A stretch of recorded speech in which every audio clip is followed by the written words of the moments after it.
So, who are you? What do you do? My name is Mike Vani, and I do a lot of things, but mainly I sell pole vault poles, and I work part-time for an irrigation and landscaping company, and then I coach pole vaulters. You sound nervous. Are you nervous? It's just you and me talking. I know, it's just weird talking into a microphone I with know, headphones on. It's pretty nice though. Like you It get a is. really good conversation. It I'm a is. little distracted with my sister in the other room because I can hear them. But My wife is very loud, um, and I'm also consciously making sure I'm not talking loud because I have a habit of being extremely loud. you can talk loud. Talk as loud as you want. I'll just turn it down over here, Well, or turn it down on the back end. I'm also self-conscious about hearing my own voice because my voice sounds weird. No, my voice sounds weird. I'm very monotone. Yeah, that's not weird. That's just monotone. Mine sounds weird. No, it doesn't. That's how I've always known you. Yeah, well, in my brain, my voice sounds stupid. Anyway, So you said you coach pole vaulting. You coached me pole vaulting today. I did. That was fun. Yeah, I think I did pretty good. I You was did pretty really happy good. with my performance. Yeah, you did. You did a lot better than 99% of the beginners that I've coached because most of the time they don't understand the concepts of what pole vaulting really is. And since you're an intellectual person and an adult, it makes things a lot easier because the things that I can explain, you understand at a conceptual level and at a real world application that a lot of 15, 16-year-old kids don't. They just don't get it. Which, I mean, there's experience is experience. Exactly. But, yeah, being in tune with your body and things is something that I try to practice a lot with all of my training. But the pole vaulting thing for me was, I think the main cues, like it's like learning a golf swing. There's a lot of little things that matter, but they don't matter until you get to a certain point. Exactly. And excuse me, it's nice when I very rarely do come across a kid who's golfed before. And I'm like, what other sports do you play? And they're like, I play, most of the time I play football. And I'm like, all right, great. So you're just a blunt instrument. But when I get golfers there, I'm like, oh my God, this is perfect because you can't have a good downswing without a good backswing. You can't have a good backswing without a good downswing. They work together. It's a, I don't know what word I'm looking for, but they work together. It's a symbiotic. Yeah, there you go. It's a symbiotic relationship. You can't have one without the other. And I mean, with anything you do, if you start poorly, everything else after that is crap. Like if you are baking something and you don't have the right ingredients and you use, a half teaspoon instead of an eighth of a teaspoon, it's not going to taste right no matter what you do after that point. And if you start your run wrong or you're holding your pole wrong, everything you do after that point is not going to be what it could be. Exactly. And that's hard to get younger people to understand. But you, being an adult, you've had trials and tribulations involving your work life, your personal life. You've just had experience. You figured that out very quickly. Yeah, I think it was a lot to remember, but I think going through slow repetitions, I think if I were to start again, I would have done less actual jumping and gone through the motions more, because then I would have, it took me a while to not be thinking, okay, now I need to be focusing on this. Oh, now I need to be focusing on this. Whereas if I would have done a couple run-ups, I wouldn't have burned as much energy, so I probably could have been able to jump higher because I wouldn't have jumped so many times because I just got tired. And then I would have had most of the mechanics, most of the mechanical things and things that I'm thinking about, like my steps, where my grip is, how I'm raising my arm over my head and leaning my head over to the left a little bit. All of that stuff I wouldn't have been thinking about and not jumping and not spending that energy. But so yes and no. Yes, being able to visualize it probably would have helped a little bit more, and actually seeing someone do it right in front of your face is a little bit easier to help visualize. But pole vaulting is one of those things where it's like you have to do it and feel what it's wrong in order to be able to feel what is right. So parents will ask me all the time, they're like, we can only come once a week, what can we do to get better at pole vaulting? And I'm like, well, unfortunately, the only thing to get better at pole vaulting is by pole vaulting. yeah, You can simulate the movement at home. You can get a broomstick and walk with it like you're walking with the pole. You can run with, a tree branch in your hands, whatever, but nothing's going to simulate it the same way as actually getting out and jumping. Once you're actually sticking that pole in the box, then, I mean, there's no other way to get that feeling. Yeah. And it was cool because it stinks because it's not like golf where you can just swing a club and it doesn't take a lot of energy to swing the club. You're running with a pole, and then you're using a lot of core and coordination to properly execute pole vaulting. But it was cool. We jumped up to a little bit bigger pole, and I was still kind of fresh, and I felt that pole bend and like kind of slingshot me. I was like, "Ooh, that's fun." It's like you're a booger and the pole is your finger, so you're flicking a booger. So once you finally change your point of rotation, so that way the pole launches your center of mass, which is your hips. When it launches that point up in the air, it's a feeling that you can't describe until you feel it, and that's the feeling that you're looking for forever. And the longer you pole vault, the longer poles you use, the stiffer poles you use, the more you're searching for that feeling of just getting launched, like flicking a booger. And the longer you do it, the more natural that launching becomes, but then you're searching for a specific way to be launched, because there are times when you get launched but you just don't go in the right direction. You don't go vertically, you go too deep, you go to the left, you go to the right, all kinds of things. But there's one specific feeling that every pole vaulter is looking for, and it's almost like a feeling of weightlessness. And that's just hard to describe without actually feeling it, because I don't know how many people are going to listen to this that have actually seen what pole vaulting is, but it's one of those things where you have to feel it in order to really get it. Like for a golfer, it's easy. When you hit the sweet spot and that sucker just goes. You don't even feel yourself hitting the ball. The ball's just... Exactly. And if you compare it to a sport like basketball, like I was a basketball player for a long time too. So when you'd feel the shot, when you feel the ball just roll off of your fingertips in a certain way, you just knew, you're like, oh, that's going in, that's smooth. And that's a little bit easier to replicate because it's basketball. Like you can stand still and shoot. You can lie down in your bed and get that feeling of what it feels like to roll off your fingertips. But it's just, a pole vaulting is just a different beast. It's so much fun. It is so much fun. Yeah, and for the listeners, Mike here is how tall? 6'2". And I am 5'7", on a good day. As Ron White would say, depending on which convenience store I'm leaving, I'm 5'7". Depending on which convenience store I'm leaving, I'm anywhere between 6 foot and 7 foot tall. Yeah. So it was pretty cool that I was able to, I jumped, 8 feet 9 inches. 8'9". I think, how high do you think I could have gone had I done all my mechanics properly when I did have that one slingshot on the... You were 9.5 feet in the air. 9.5 feet. So just pole vaulters, when they get started, you should start from literally 0 steps, then 2 steps, then 4 steps, then 6 steps, and so on and so on. So and this was an accelerated day because it was after he had done training students, and then I showed up and he helped train me, and I think we started at like 6 feet. We started at 5 feet. We started at 5 feet, and then as each jump looked better and better, and he looked more comfortable with the pole in his hands, phrasing. I'm used to it. As you look more comfortable, excuse me. And as he got more comfortable running with the pole and everything, then we could progress back to a longer run, move the crossbar up. And we skipped, normally when I get a true beginner who's like 14 years old, we raise the bar 3 to 4 inches at a time. But, Jake's an adult male, so we were able to raise the bar 6 inches, then even a foot. So and me being a male has nothing to do with Correct. it. It's just a matter of fact in this circumstance. Right.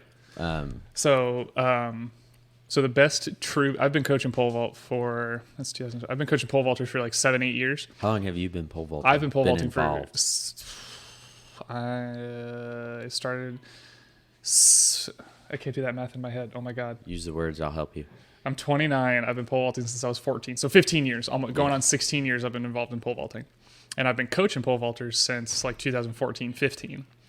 Maybe even before that. So give or take 10 or 12 years, I've been coaching pole vaulters. Mm-hmm. And the best true beginner I've ever seen was in Jonesboro, Arkansas at Bell Athletics. A girl who now pole vaults for Arkansas State University. She jumped 9 feet 6 inches with 0 pole vaulting experience. That is still the best I've ever seen. And but in your defense, she pole vaulted once in the morning and once in the evening. And it was in the evening session. So it was still her first day pole vaulting. Still, yeah. But she jumped 9.5 feet.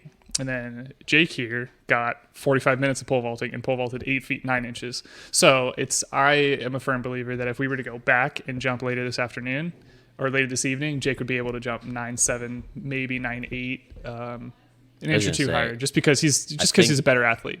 I think I was all the run up. Like once I figured out, okay, I need to be more consistent with my run up. And as soon as I started getting tired, my run up wasn't consistent, and then everything else was just worthless. Yep. And that's one of the things that I preach over and over again. Like, it annoys the kids that I coach that I'm just constantly like, well, what did your run feel like? Was your run okay? Was this okay? Was your run? That's all they hear. And that's not what matters. Yeah. And that's not what people want to hear. People want to hear, okay, well, what happens in the air? How do I jump higher in the air? And I'm like Jake was saying earlier, it doesn't matter what you do in the air if what you do on the ground is wrong. If your run is wrong, if number A is wrong, number B and C ain't going to add up. And I always compare it to like a math equation. Your end result, you're trying to get to 6. So step number 1 is the run. Step number 2 is your takeoff. Step number 3 is your swing. So you can't get to 6 if you do 1 wrong, because then you just have 2 and 3, and that equals 5. Or you could even reverse it, so it's 3, 2, 1, whatever. It doesn't matter. But you can't do the rest without the beginning. I would scale it the other way. Yes, because 3 is the most important. Run is 3, right. It's worth the most points. Yeah, it should be. I mean, I remember standing on the runway looking at you being like, I don't even know what my legs are doing, what side of the body my pole's on. I don't know. Like, I was standing on the runway looking at the box, and then I would pick up speed towards the box. Definitely not a full-out sprint, kind of like a 60, 70% jog for me. And that was what was repeatable and comfortable without getting out of control with 11, 13. I don't know what. It was an 11.5 foot pole, so 11 feet 6 inches, and it was weight rated for 150 pounds. So and I think I was holding 11 feet. You were holding 11 feet at the end of the day, yeah. Yeah. And so for people who don't know pole vaulting and people who do know pole vaulting, the length of the pole and the weight label is a high school rule to help keep people safe. But where you hold on the pole is a big determining factor of what the pole's going to do. So if you raise your grip a whole 4 or 5 inches, that's a big deal. So the way we coach, learning from Earl Bell, arguably one of the best American pole vaulters ever, best pole vault coach in the history of the sport, in my opinion, you make tiny adjustments here and there. Because you got to work with Bell. I lived in Jonesboro, where he lives, for almost 3 years, and I learned a lot from him. And all of my coaches that I have had in the past have all been understudies of Earl. So it's been really nice that I've had pretty much consistent coaching and influence my entire pole vault career. But you make small adjustments to see what the result is, because if you make too drastic of an adjustment too soon, it can be very dangerous. And pole vaulting is not a dangerous sport. It really isn't. It shouldn't be. It shouldn't be. That's probably a better way to put it. I had a couple short. You did have one where you came up a little shallow. You weren't in. I wasn't scared or nervous any of the times. I was just like, well, okay. The only thing I got scared or nervous about was when I would put my feet down on the mat as I was coming down. Because I was rotating and my feet were not rotating. Yeah, because they hit the mat, they stay where they're at, and my body would keep going. So then I had a couple good jumps where I actually landed good. Yeah. But I think the hard part for me was I was putting my butt down, and then I would get kind of whiplash as my head smacked back, because I didn't want to go on my back, but I should have been wanting to go on my back, which. That's just one of those experience things. Exactly. Yeah, exactly. It's one of those things where you jump 2 or 3 times and your head kind of whiplashes a little bit, and you're like, that's uncomfortable. And then your body will naturally, your body will naturally do something to avoid that. Because I told one of my kids earlier today, I said, she was worried. She's like, I feel like I'm going to land in the box. And I'm like, if you run with the effort that you just gave me, you're not going to land in the box, 1. And number 2, self-preservation is such a strong instinct. Your body, your brain subconsciously is going to do anything and everything possible to protect yourself. So if you are in a situation where you feel like something bad's going to happen, your body is going to do everything physically possible to protect yourself. That's just part of it. Yeah. And pole vaulting is one of those things where you're trusting an inanimate object, a piece of fiberglass and carbon fiber. They're pretty cool engineered pieces of work. It's pretty impressive. So you're trusting that, but if, like we've said before, if you do number A, if you do the run right, everything else kind of falls into place and it gets a little bit easier and you're in control. Yeah. Like driving down the road is a lot more dangerous than pole vaulting because you can only control what your car is doing. You can't control what the other 900 yahoos driving 80 miles an hour, weaving in and out of traffic are doing. You have to hope that they're not going to run into you. Yeah, I did like the pole vaulting thing. It's pretty cool. So that's got to be a yearly thing, or however, every time you come to visit. An annual, yeah. Yeah, anytime you come visit, you're going to come pole vault. That's for sure. And we're down in what is this area? Melbourne, Florida. Melbourne, as they would say, Melbourne. or as they would say in Australia, the city that Brevard County stole the name from. It's Melbourne. Melbourne. We're down here in Melbourne. Hey. Yeah, I found out that Melbourne, Florida stole their name from Melbourne, Australia, which growing up didn't think that was the case. You thought it was the other way It around? was the other way around. We're not the center of the universe. The Australians, they were there for a long time. Freaking Aboriginals. Yeah. So what was the? Because I remember you texted me a week or two ago, and you said, "What can I do in, Arnold, where you live, In Missouri, yeah. Missouri? What can I do now to help me pole vault higher when I get there?" And I told you, it's going to be nothing what you think it is, and you're like, "Okay." So out of everything you expected, what was the most far off? Like, what did you expected this, and it was so polar opposite? I really tried to keep a clear mind. I think I watched a couple videos, not like a how-to pole vault. I just watched pole vaulters, and I probably spent a minute 30 seconds watching pole vaulters jump. And so what I did was I went down on my rings, and I hung from my rings in like an L sit, and then I would kind of pull up to where my feet were over my head. I did a couple. I usually do upside down or inverted pull-ups on the rings anyway.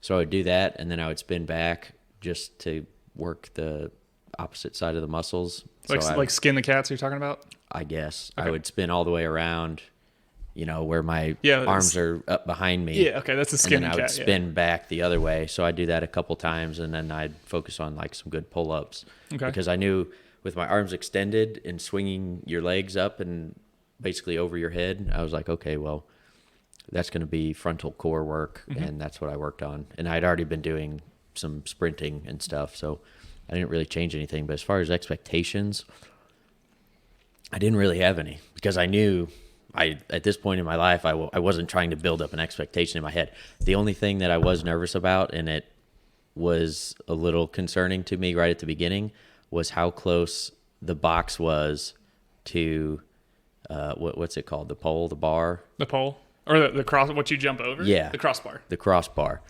Because I always felt like there would not be enough room for me to go up and over, because all of my energy is going straight forward, not up. But it wasn't that much of an issue. Right, yeah. So pole vaulting, you're in a sanctioned competition, you're allowed to bring the crossbar internationally. It's measured in centimeters, and so college and professionally, but in high school they measure it in inches. So the closest you're allowed to have the crossbar, which is what you jump over, to the box, which is where you plant the pole, is 18 and a half inches or 45 centimeters, give or take. That's the closest you're allowed to have. 2.54 centimeters is an inch, for those of you that don't know. So, and then the farthest back you're allowed to have it as a professional is 80 centimeters, and then in high school it's 31 and a half. So you have... See, I think I would like it further back. Yes, I'm glad you say that. And the reason that is good is because, one, that means you're safely landing in the pit, which is top priority for me as a coach, is making sure my kids are safe. And then reason number two is because that means you are running really well, you're on the right pole, you're probably holding in the right spot, and that usually means if you're landing really deep in the pit, which is far back in the pit, which is farther away from the box, that means that you can use bigger poles and hold higher. And holding higher on bigger poles, if you do it right, means we get to pole vault higher. Yeah. And so when I was jumping and when I practiced, I would have my standards back at 80 centimeters all the way back. So there is back as far as they legally can go. And that's where I practice from. And if I was coming down on the crossbar, I'd go down a pole. So when I say go down a pole, I mean go to a smaller pole. Yeah. So that way I could land deeper, because if you focus on trying to make every pole you have in your hands too small, which means you need bigger poles, that means all of your energy, everything you've got is going into the pole. You're doing everything right. And now when it comes to a competition, you just move up to bigger poles, and your standards, that's what tells us where the bar is. Mm-hmm. Your standards will be in the right spot. Your standards are the uprights that hold the crossbar. Yeah, so your uprights are what hold the crossbar, and then your standards are actually they're the base standards that the uprights go into, and your standards are determine how far the crossbar is away from the box. Yeah, so that all uprights and standards are so for a layman. Let's go back to the pole size. So when you say you want to jump deep, mm-hmm. so say you're on too big of a pole, mm-hmm. what causes you to come up short? So as a coach, I'm looking for three things. I'm looking for every time someone comes down the runway, I'm looking at your run. Did you run right? Is your run in the right spot? 2, the action of the pole. How much is the pole bending? And then 3, where you're landing in the pit. And so if you're landing close to the box and the pole's not bending a lot, that pole's just too big. Or you're not going fast enough to work the pole. Yeah. So, yes. So when the pole's too stiff, that means obviously you're just landing closer to the box. And so when you go down to a smaller pole, you either go to a lighter weight rated pole, or you can go to a shorter pole, or both. Lighter weight rated pole means it bends easier? It just means that it's not as stiff. I don't like using the phrase bend easier because all poles bend the same, more or less. It's just, is it stiffer? And when it's stiffer, does it have more materials or less materials? That kind of thing. So to keep things very, very simple, I'm not going to go into details because I don't know how much information I want to give away to my listeners, to these listeners. Well, you sell poles too. I do. How can people buy poles from you? Go to to listeners that we have. Go to Thanks, go to www.ust-essx.com. That's ust-essex.com. What is UST? United Sports Technologies. There you go. United Sports Technologies. SX is the brand. Essex. ESSX. E is in Echo. SSX is in X-ray. .com, and it'll give you a phone number and an email address, and both of those go to me. And Sweet. then we can put you in touch with a dealer that will get you the poles you need. And that's what I pride myself upon is getting the right pole at the right time. And when we practiced today, it was nice that you had so many very nice SX poles there. It's pronounced Essex. Essex. Like I have a problem SX. talking SX. It's ESSEX, no, right? That's the is it a township or a city in frickin' England? Essex, ESSX. It's not Essex. Essex. Essex. Oh, so it's like ESSICK. If you want to, SICKS. If you want to, I got it now. I got it. I thought phonetically, sure. I thought there was an extra letter in there. No, it's not sex. No, it's Essex. That's good. It's Essex. Essex, yes. Okay, so it was nice that you had all the Essex poles there. Yeah. Because I went from what I started at. You started on an 11.6 and worked your way up to an 11.6 and since they're all the same brand, they're all designed the same. So it's just literally like picking up just a little bit bigger of a pole at a time. And I hit the 11.6 You hit the 11.6 but that one flicked you like a booger. The second one you landed a little shallower, so we moved our grip down, moved the run in a little bit, and landed safely in the pit. We didn't have no jumps that were cause for concern. But one that we're a little tired. We don't want to fight this. We want to have an easy practice, especially with a beginner. Yeah, I got some video, and I was just like, yeah, I'm toasted. Like I had one run up where I bailed. I was like, that's not going to turn out good. My feet were wrong. Like I just no. And see, that's smart because even high level pole vaulters, when something doesn't feel right, sometimes they'll be like, it'll be fine. When in reality, it wasn't fine. Yeah, if you're saying like, oh, it'll be fine, or just one more time, that's my thing. I try to never say one more time because it almost always turns out bad. And pole vaulters are so guilty of it. There's like, oh, just one more jump.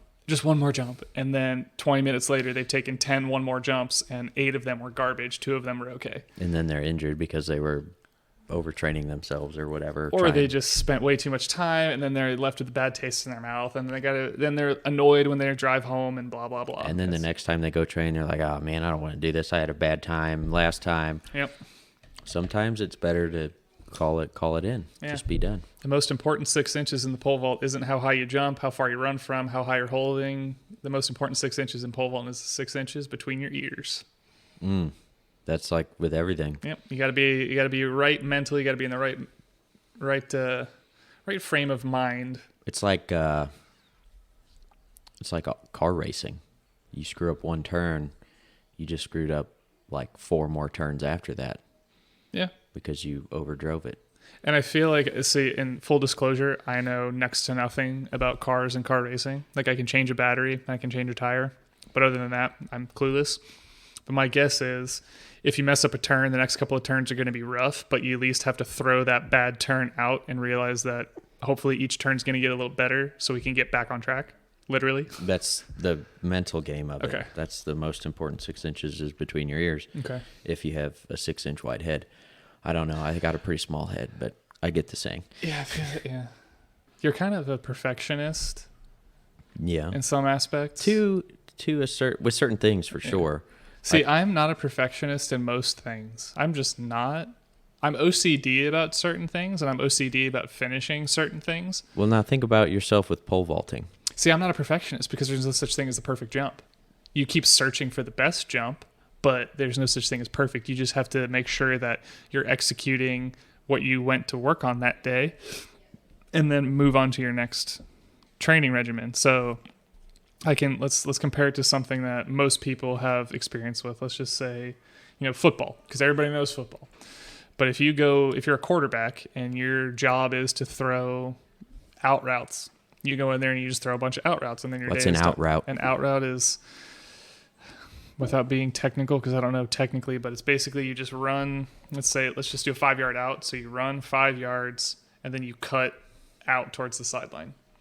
Okay. That's what the wide receiver does, and the quarterback has to throw a certain type of pass to get it over the defender if there's one in the flat, or to get it to the outside shoulder of the wide receiver so it's away from the defender.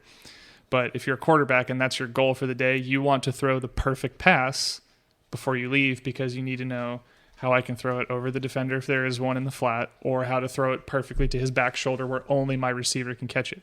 And there is such thing as a perfect throw, because it's only catchable by your receiver.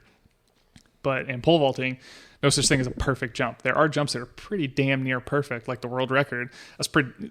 What is the world record? 6 meters 18, which is, oh my god, I can't remember off the top of my head. Hang on, it's like 20 feet 3 3/4 inches. That's pretty tall. How long of a pole was that fella using? 17 feet. Is there a maximum length pole? Nope. So most manufacturers will make. So why wouldn't they make a longer pole that's just a little more flexible, a little more bendy? Oh god. They do make longer poles. There is one company that makes longer poles. Yeah, it's 20 foot 3 1/4 inches. Kid named Mondo Duplantis. 21. He was 20 years old when he set that world record, and he's from Lafayette, Louisiana, but he is half Swedish, so he jumps for Sweden. And I've known him since he was 10 years old. But anyway, so they do make longer poles. There's a company. How old is this fella now? He's 21. He just turned 21 in November. So he's probably going to be breaking his own record. Yeah. As long as he stays healthy, and I know his father really well, and his father is such a smart person, and he was a world-class pole vaulter himself, so he knows what it takes to stay healthy, and that's the biggest thing in pole vaulting is staying healthy. Well, any sport, any physical activity, if you're training for something, you need to be recovering more than you're training. That is accurate. Pole vaulting is no exception. So yeah, because I did probably 20, 25 jumps, and I was tired. And that was from a short run up. The longer the run up, the less jumps you take, because you had more effort, whatever. But I got out to 37 foot 9 inches. Yeah, which is 6 total steps, 3 lefts for. I didn't even count. I don't know. I just did it. That's okay. You were like, back up 3 inches, grab an inch higher. Just roll. Whatever. Okay, figured it out. So yeah, he's 21. I don't remember what point I was trying to make. I don't know either. Longest poles. Oh, there we go. Okay, so there is a company out of Texas called Altius, and they made some custom poles for a gentleman named Sean Barber. He is from Texas. He went to Akron. He was jumping on poles that were 18 feet long, I think, and he was holding about 17.8 when he jumped. Oh, man, I don't know if it was when he made 6 meters or not, but he was holding 17.5 feet, which is the highest anybody's ever held. The former world record holder, a guy named Sergei Bubka, he's from the Ukraine. He was holding about 16:10 on 17-foot poles when he set the world record back in the 80s and 90s. And Mondo was holding probably pretty close to the same thing when he jumped his world record, maybe a little bit lower.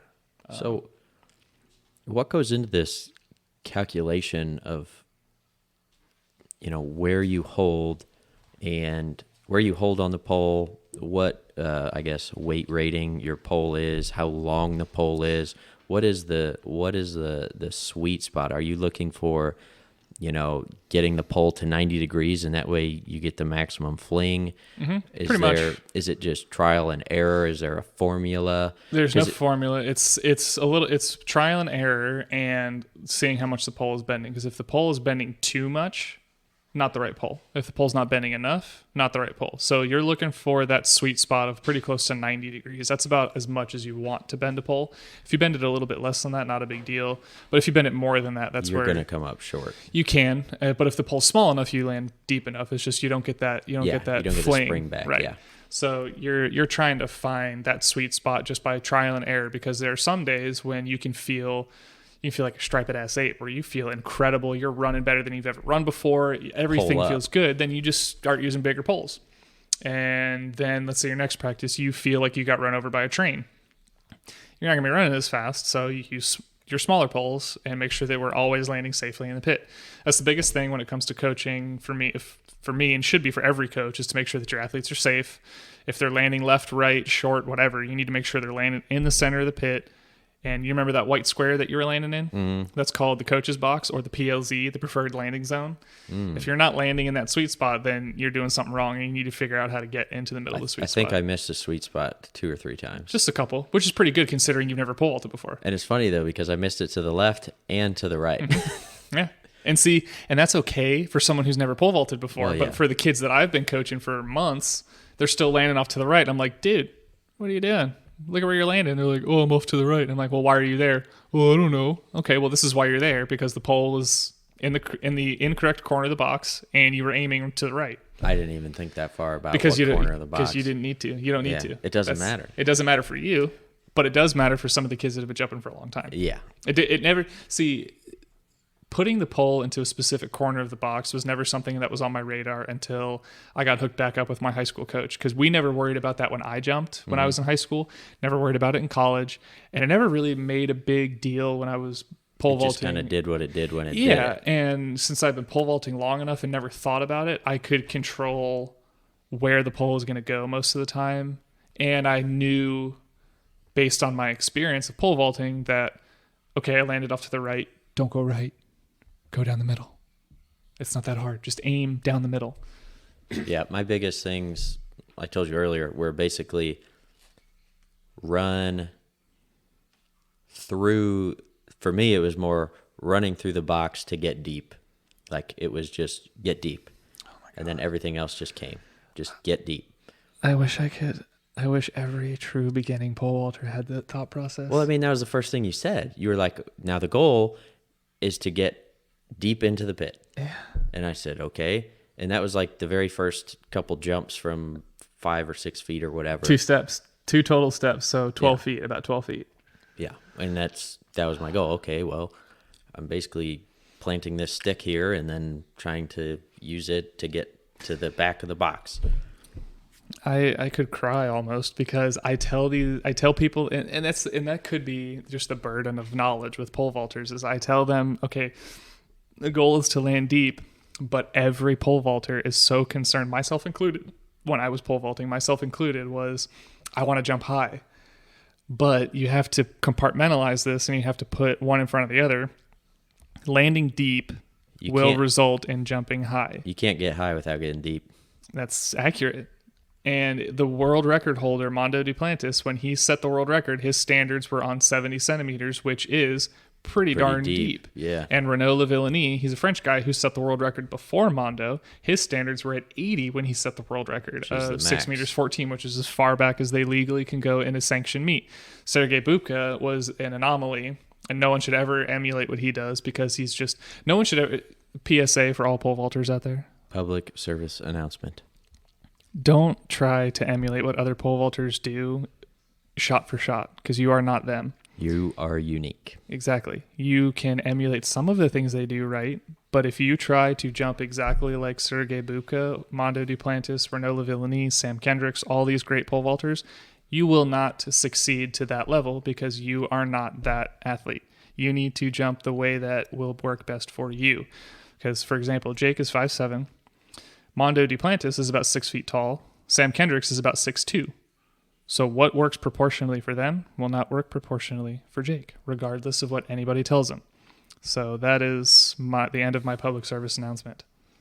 So what happens if, say I was a bodybuilder who was still a decent athlete, but I had another 20 pounds on me, 25 pounds. So then that would put me 175, 5'7", 175.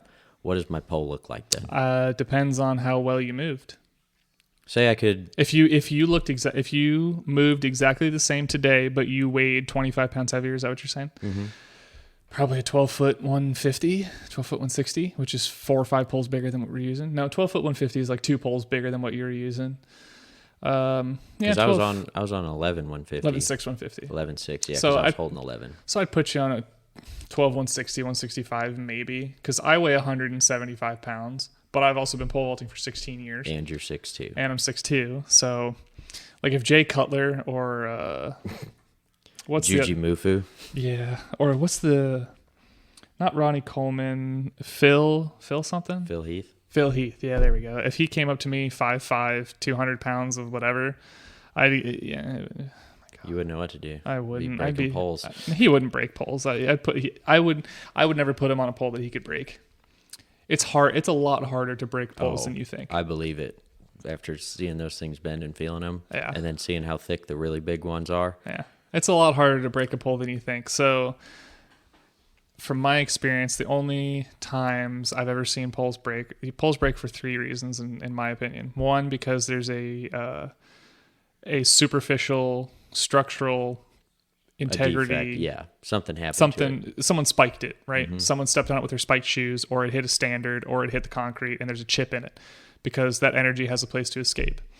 Reason number 2 people break poles is because there's too much energy for the pole, and there's no place for it to go, so it breaks. That happens, and that very rarely happens because again, these poles are built very, very well. So that means get a one if you're at a 150, go up to 160. Yeah. Pretty much. And then reason number 3 is because people are either too far away or... Yeah, the only time I ever see poles break is when they're overbent. So, overbent, too much energy into a pole and a defect. So if you overbend a pole, so if you are too far away from the box and you jump and the pole doesn't start and the pole hasn't hit the back of the box yet, and then it hits the back of the box and then it overbends to the point where so it's kind of like shock loading it almost. Yeah. So when you overbend a pole like that, then it can break too. Yeah. And I've only seen a pole overbend and break like twice, and I've seen old poles that have been sitting out in the sun for 10 years break, and again, that's a superficial problem. You don't leave poles out in the sun. Yeah. The sun will eventually damage and ruin everything because that's the sun. And especially these materials. These materials are not meant to be out in the sun. They're meant to be covered because it's fiberglass and carbon fiber. It's pretty cool. So yeah. I didn't know this. So I jumped a couple times and I was like, this is supposed to be a certain way, isn't it? And you're like, yeah. I said, oh. Yep. So every pole that is made is put into what's called a buckle tester. And it's a machine that holds one end stationary.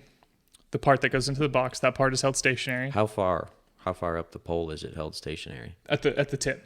Just the tip? Like an inch wide? No, it's in a sleeve that's about a foot long. Okay, so the bottom foot is foot is secured, and then the top foot is secured, but the top will move closer to the bottom, so it bends it like a bow. Like imagine a bow and arrow being bent, right? So this part is still. So does it swing in a radius? No, they're both on a flat. So they're both. Oh, in a fixed plane, so it's like shearing it. It's not going side to side. It's this end's right here on a platform. And then the other end is here attached to the platform. And this part slides like this. So the pole bends up. Oh. You follow me? So like if Does it hinge as well? This part, the top of both ends hinge, yes. Okay. But So, this part stays still. This part moves. so what he's explaining is if you were to take a pencil out in front of you and you hold your right hand on the eraser and you pinch that, and then you hold your left hand on the tip of the pencil, and then you bring your left hand closer to your right. Other way, because the tip of the pencil would be in the box. The Well, eraser sorry. would not. Yes. Sorry, that's just my brain. Yeah. So whatever part goes in the box is stationary, and then Mm-hmm. you move the other part towards it, and then they hinge up. So the pole then Will comes bend. off the table. It would move upward like an upside down U, Like the arch, like the St. Louis arch. like a parabola. If you're a math person, Well, an upside down parabola, which I'm sure has its own thing. sure. That would bend down then. I thought a parabola went up. I don't know math. Anyway, like an Maybe upside. they go both ways. Like I don't an know. upside down U, the arch. And then, so every pole that's ever built goes into one of those. That's called a buckle tester. What that does is it tests, was there an imperfection when it was baking? Because what poles are put into an oven and baked, because they're all separate materials. to You get have cured. Right, exactly. And so they're put into this buckle tester to make sure that it's not going to break on the consumer. And so when poles break in there, obviously there was a problem, and obviously that pole is not going to get sold. But if it doesn't break, then we know the pole is good. And then when that pole is bent like that, fresh out of the oven, it gives it a pre-bend. So if you lie the pole down on the ground, you can actually see the pre-bend. How much is that? How much is what? The pre-bend. Oh, it's not very much. It's Like a it's enough half to inch? it's enough to see it, but it's not like Okay. a lot. And then the way Essex puts their labels on is the words Essex recoil or Essex launch. Those words are facing the They're way on the you want the crown. pole to the face. Yeah. Right. You want those facing the way the pole faces when you plant the pole. Facing the box. Yeah. So a company like UCS Spirit out of Carson City, they put theirs so that way the words UCS Spirit should be seen by the pole vaulter when he plants the pole in the box. And it's just how you put the label on. Yeah. But obviously you strip the pole and there's no label on it. Doesn't matter You which can way. still You can figure still it out. feel it and see it. Yeah. But there are some coaches who put bend lines on their poles. So they'll get the poles from the manufacturer. The stickers will be on there. Stickers are most of the time put on by people, so mistakes can be made. So it can be slightly off. Oh, so they'll redraw a So center then line. they'll hold on to it. They'll bend it in the box and they'll take a Sharpie and they'll put a little bend line on it, which that makes some pole vaulters feel a lot better because they know, oh, okay, this is the bend line. We're good. I think that's part of the reason that I went off on a couple jumps was because I didn't Could have my be. grip like perfect. Yeah. Because towards the end, I was separating my hands. I was measuring out where my hands needed to go, and then I was basically acting like I put it in the box and making sure that everything was where I wanted it. Yeah, because the bend line and which way the pole bends is something that a lot of people don't think about, especially beginners, because they just don't know any better. And that's okay. That's one of those things that you just don't worry about until it becomes an issue. Because there are a lot of things in pole vaulting that I could have overloaded you with so much information know. that everything would have just gone in one ear and out the other, and who knows what could have happened.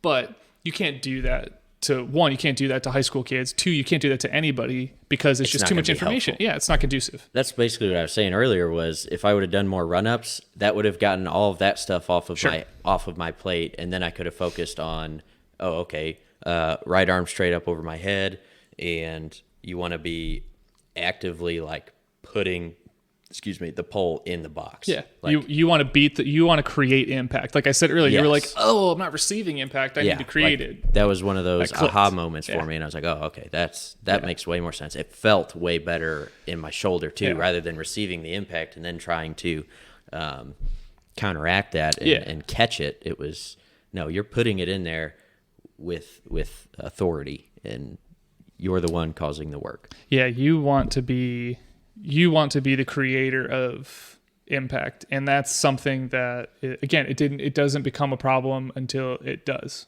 Yeah. That's a stupid sentence, And it isn't that's not something I tell you until it becomes a problem. yeah, and I was definitely glad that you weren't like, oh yeah, you shouldn't be doing that. Don't be doing this, or don't do that. Like, because as soon as you start telling people what not to do, that's all that they can think about. Yeah. And they forget about what they really should be thinking about, which is, just focus on your run and jump deep. Yeah, and that's one of those things that I don't actively think about when I'm coaching. I don't say, you don't want to do this, you don't want to do this, you don't want to do this. I don't even really think about that. Because it doesn't matter what you I mean, certain time, like when I jumped off one way or the other, you weren't like, or like, you know, if the pole did something, you were just like, oh, hey, see, now let's try to ditch the pole before. Yeah, before it hits the bar so it doesn't knock the bar over, that type blah, of blah, blah. Yeah. Yeah. I'm still learning as I'm coaching because I haven't been a full-time coach except for the past like 4 years. I've been kind of helping out back and forth since 2014, but I didn't start full-time coaching people until 2015. Yeah, 2016 is probably when I started full-time coaching people. And I'm still learning about how people want to be coached. And everybody's different, too. Yeah, and then I'm learning how different coaches coach the same way. Because like I said, all the coaches I've learned from come from the same tree. They're the disciples of the same person. But you have to... I'm sure they all took away different things from that person. Exactly. They're all saying the same thing in different words. And that's one of those things that's so great about coaching is I can get Coach A to tell me this. Coach B is telling me the same thing, but he's just using different words. And sometimes it just clicks. It's cool. And that's like when we were in Tennessee and we were learning about cows and cattle. You know, we visited a bunch of farms and asked a bunch of questions. And most of the time, you know, if like I could ask you something about pole vaulting and you'll just start spilling beans. Like, you know, you ask me about, you know, cars or whatever, and I'll start spilling my beans. Like people want to talk about what they know things about. It's fun. Yeah. And so there's a lot of information there that we got, and it was basically, let's pick up all of the good bits that we think are the best from each of these different people. Yeah. And then we will, you know, develop your own method of doing things. Yeah. And that's how it should be in any facet of life. You take the best things that you think will work the best for you and apply that to whatever you're working on. And if it doesn't work, kick it down the curb. But, you know, every now and then, sometimes you get something that you forget. It's like way back in the vault of your memory. And then the situation comes up and you're like, oh yeah, I had to deal with this once before. I know what to do now. Or I've had a student like this. Let's try this. Yeah. I pull a lot from experience. Oh, and when I was jumping, when I watched so-and-so jump, when I was in Jonesboro learning this, when I was in Louisiana, I learned this, and you pull from previous experience, just like anything. Experience is experience, good or bad. It is. All right. Well, we got to go. We got to go cook some dinner. We got company coming over. We will, I don't know when we'll be back here, but maybe we'll get another one in tomorrow before you guys leave. Yeah. Tomorrow morning, maybe. Or tonight. Who gives a shit? Whenever. Sorry, excuse me. Who gives a crap? I don't know if we're swearing. It doesn't matter if you want to swear, swear. All right. Nobody watches this anyway. Someone's going to watch it. Or listen. Someone's going to watch. Oh, someone's going to watch something. I don't know what it's going to be, but someone's going to watch it. I could probably put up the YouTube version of this and all of my jumps. You could. That'd be fun. That'd be kind of cool. Yeah. Cool. Thanks, guys. We'll see you.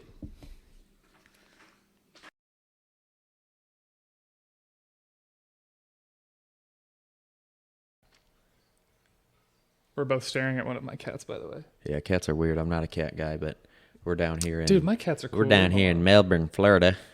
In Melbourne. We're basically staying at a resort, which is their house. One of them looked. One of my two cats looked. Yeah, we tried to go for the beach feel. It's good. Oh, it's full on success. I mean, they've got a shiplap wall. They're two shiplap walls. They're from like 15 minutes from the beach. We went there yesterday. Yeah, we brought the little guy out there. He did not like the water. He was scared, which I understand. It's a big giant moving object coming right at you, and the water was cold. And adults should be not necessarily scared of the ocean, but obviously respectful of the ocean. But imagine this little guy. He's 7 months old, and he's like 12 pounds. Actually, no, he weighs more than 12 pounds. Yeah, he's probably like 17 now, hopefully. But that little tiny guy seeing the ocean for the first time, that had to have been...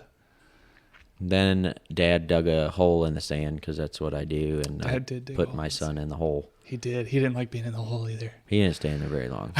It was like up to his chin. Yeah. And Dad was holding him. All right, Dad was holding him. It's not like he put him in the hole and said, all right, son, figure it out. No, I just want to get a picture of the hole with my kid in it. Yeah. He's a good little guy. I went for a jog on the beach. Yeah, how was that?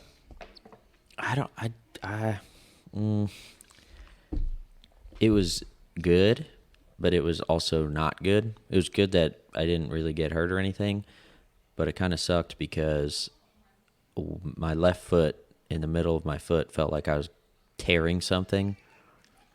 I found out that I think my right foot toes are stronger than my left foot toes, which is probably why I felt the pain in my left foot, because it was weaker and it was not strong enough to like keep my foot structure together, like use the tendons, ligaments, and muscles.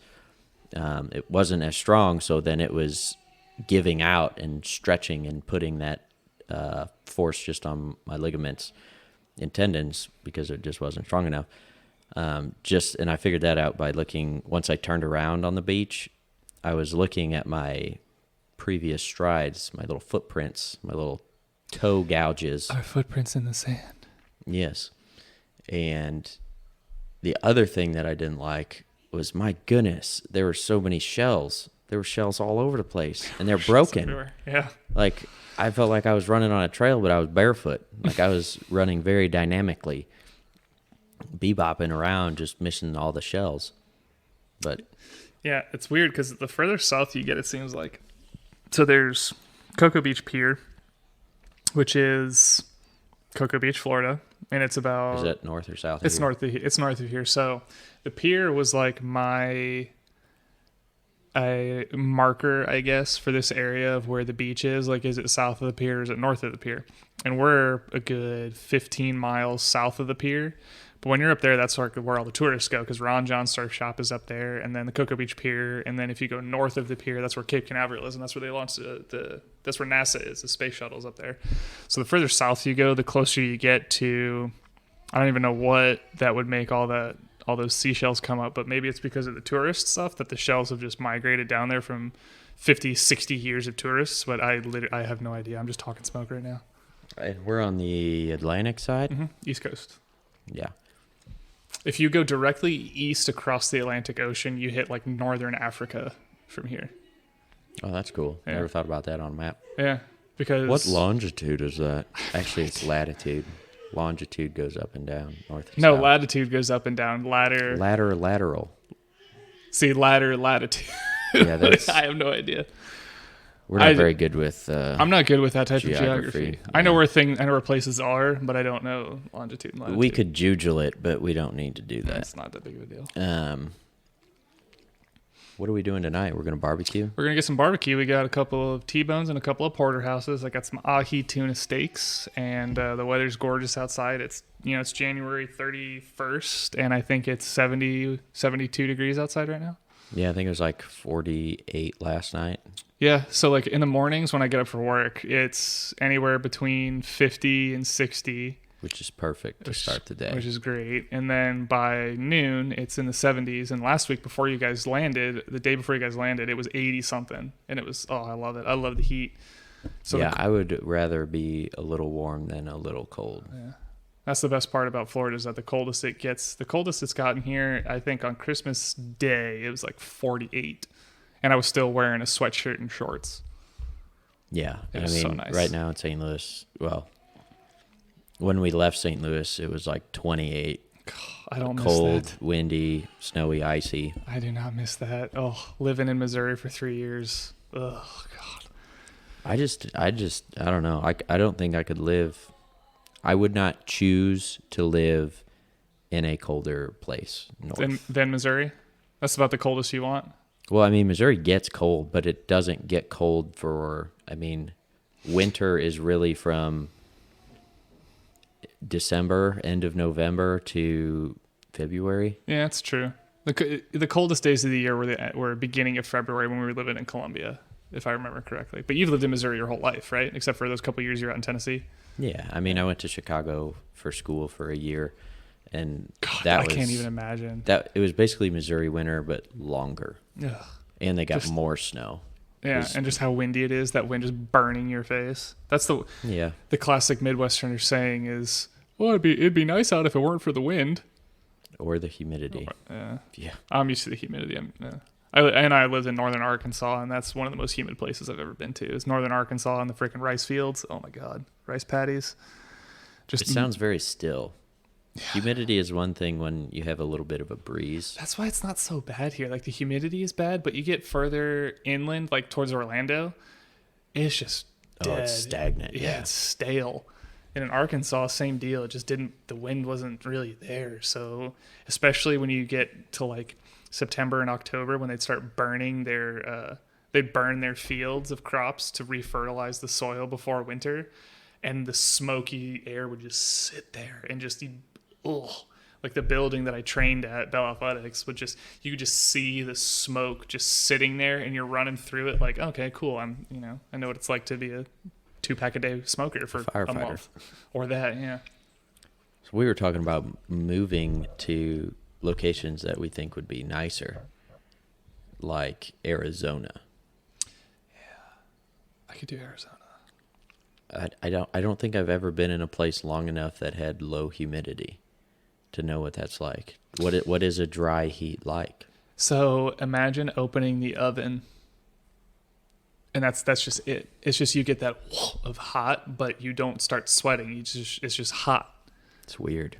So I've been to Vegas, and I've been to we were up in Yosemite, and that was dry heat. Was it? Yeah, you weren't sweating at all, but it was hot, right? When we were up in the mountains. I don't even remember. So it's like I was just a hiking fool. Yeah, as fast as I could hike, dude, I was hiking. I hate hiking. I hate it so much. But it's just like you sweat in the normal places you do, like your lip, your low back, your grundle. You sweat in the normal areas, but you don't like. You just don't get wet. Your shirt isn't drenched. Obviously you're going to smell bad, and you're hot, whatever, but it's not like you don't need to literally get into dry clothes. Your clothes are still dry. So that makes it better because you're less wet. Is that what the consensus Yeah, is? I prefer the dry heat over the humid heat because I don't need to change. I don't need to wear 3 sets of clothes every day. So like during the summer here, the clothes that I wear in the morning and the clothes that I wear at 2 p.m. are different because literally they're moist and wet. And then the clothes that I wear in the evening are also different. And if you wear the same shirt too many days in a row at night, that shirt gets grundly and nasty because there's just moisture in the air all the time.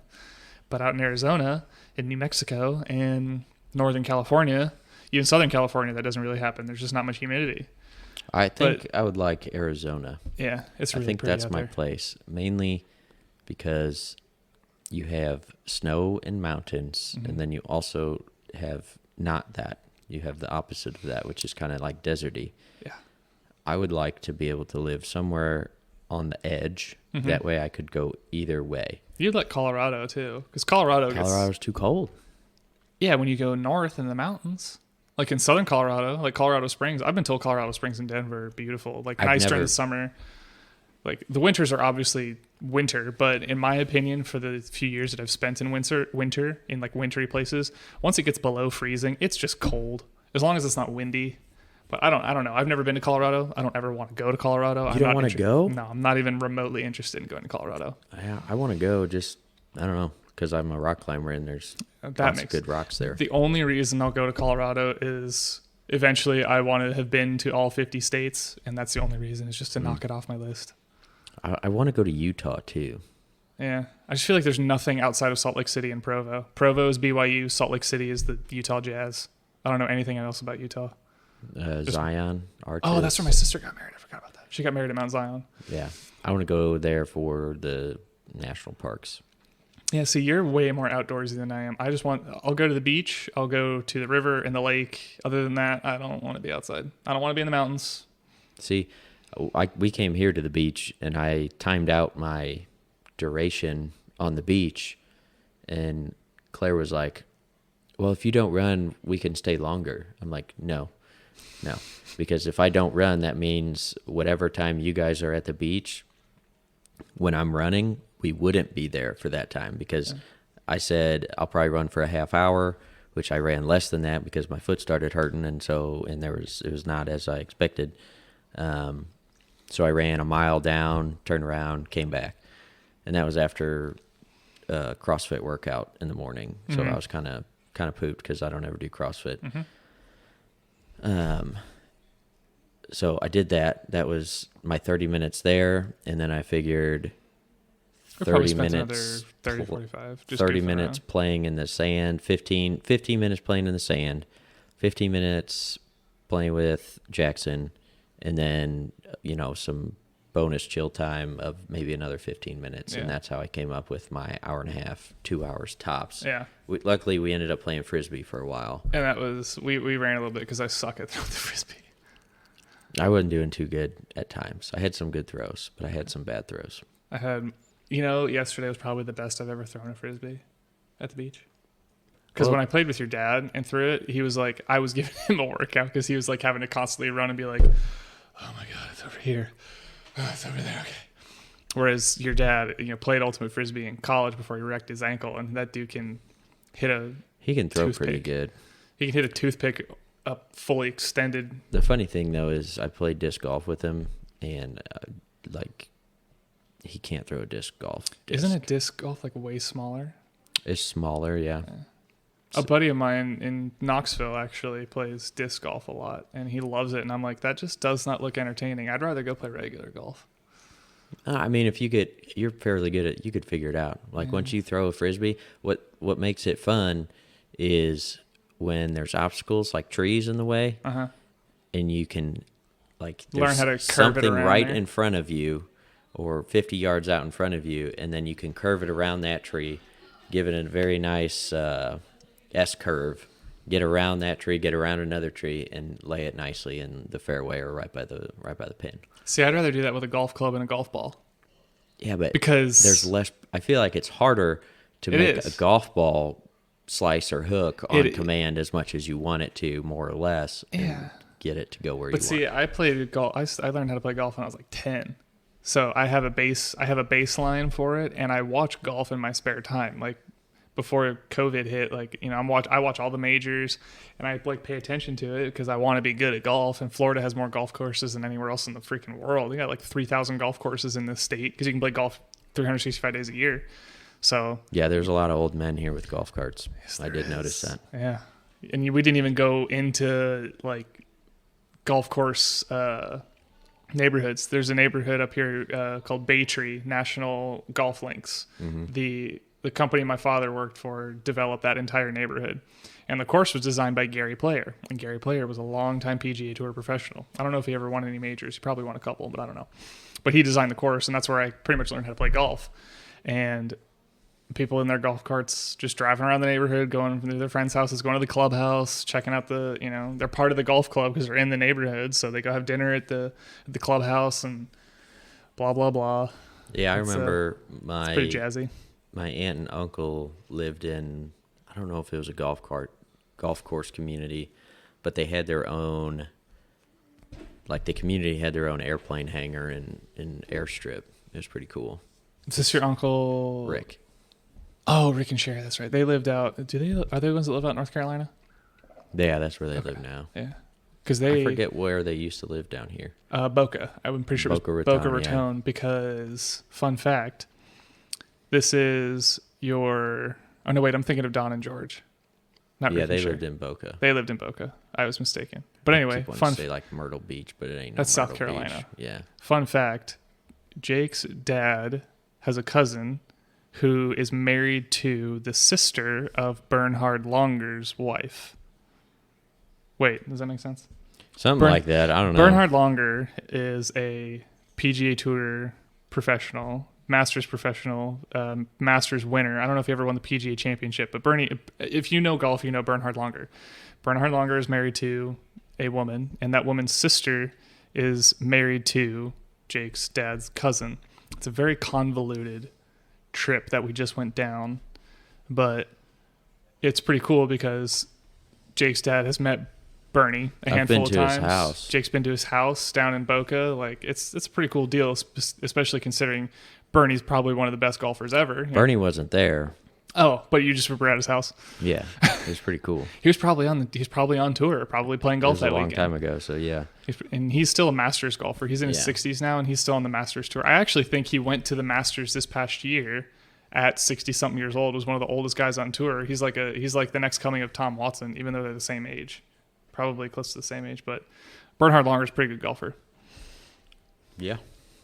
It's fun to watch good golf, just like it's fun to watch good anything. Sheesh, I'll even watch good driving, even though I'm not a driving person. Yeah, I think it takes a lot to have a good appreciation for things that you don't really do yourself. Mm-hmm. But, you know, you can still have a good appreciation for them without 100% understanding. Like your YouTube channel, you're good at what you do. You're very good at what you do, especially figuring things out. My favorite thing about that video with the FJ was you go, I don't know if this is right. I don't know if this is going to take me longer. I don't know if this is going to take me shorter, but this is what I'm going to try. And if it doesn't work, then it doesn't work. But if it works, then I found something out. And see, I don't know anything about cars, but I watched the 18-minute video you put together of fixing up that FJ, and it was interesting. It was cool. It's stuff that I can appreciate people who are professionals at what they do. And even if it's something I'm completely uninterested in, not saying I'm not interested in what you're doing, but I'm just not interested in fixing cars because I'm just not. But I'll watch that because I appreciate someone who's a professional at their craft. Well, thank you. Yeah, my videos are all crap in my opinion, but I hold myself to certain standards. Oh my but gosh! I think I'm narrowing I'm narrowing my room for error, and hopefully going to be putting out better and better things from the shop in my life.